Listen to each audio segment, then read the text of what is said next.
Carr, Communications Director. In this segment of the West Wing, I'd like to share some thoughts about the value that this company has expressed in its flight attendants.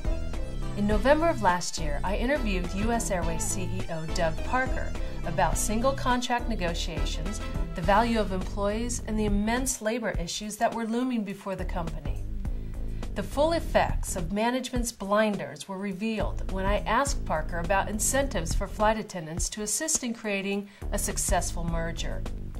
Parker said, with deadpan seriousness, that the $600 flight attendants might be given from on-time performance goals or hat tricks was, quote, substantial money over time. He then went on to say that the profit-sharing plan was a panacea for the lack of raises over the past 4 years for West flight attendants and for the drastic pay losses that East flight attendants have suffered with concessionary contracts. I remember staring for what seemed like 10 minutes with a look of incredulous pause. He can't possibly be serious, I thought. In the space of that look, a million things went through my mind. An analysis of the massive financial projections of the merger that had been paraded before the public, a comparison of the million-dollar payouts to company executives, and a calculation of the enormous worth of stock options and incentives given to those executives simply for sticking around. I admit to making the ludicrous comparison of incentives with a visual image of the scales of justice, one side loaded with the $14 million in payouts for Mr. Parker, and the other side empty, but for a tiny paper check for $523, my profit-sharing check last month.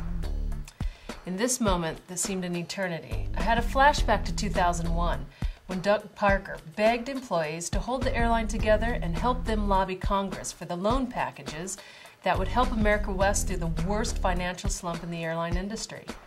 Act 1 blazed across my thoughts as I looked back even further to the days of Ed and Mike, when management told employees at a company rally that all was well and to go out and get those mortgages and buy those new homes if you wanted.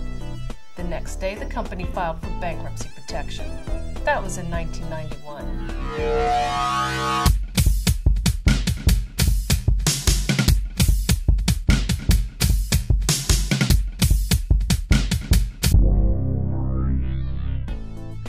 Although it seemed like 10 minutes, in actuality it was a split second before I regained my sense of balance, mentally shaking my head to clear away the fact that I could possibly have been shocked by this management's response. This one truth was obvious.